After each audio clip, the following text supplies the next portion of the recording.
பெருங்குடியில் புதைக்கப்பட்ட பெண்ணின் உடலை போலீசார் தோண்டி எடுத்திருக்கிறார்கள். இது பற்றி எமது செய்தியாளர் குமார் வழங்கும் விவரங்களை கேட்கலாம்.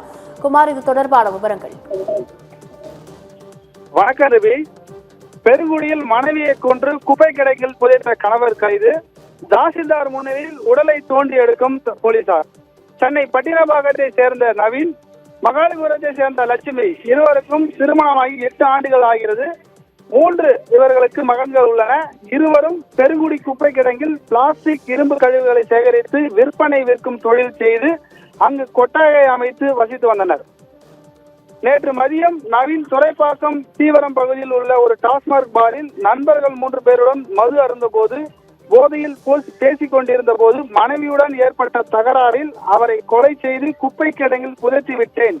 இங்கு இருந்தால் போலீசார் என்னை பிடித்து விடுவார், அதனால் பட்டினப்பாக்கம் செல்கிறேன் என கூறிவிட்டு அங்கிருந்து புறப்பட்டு சென்றார். நண்பர்களில் ஒருவர் நவீன் சொன்ன தகவலை துறைப்பாக்கம் போலீசாரிடம் கூறினார்.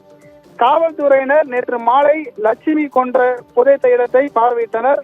உடனே போலீசார் பட்டினப்பாக்கம் விரைந்து சென்று அங்குள்ள வீட்டில் போதையில் தூங்கி கொண்டிருந்த நவீனை கைது செய்து சம்பவ இடத்திற்கு அழைத்து சென்று விசாரித்தனர்.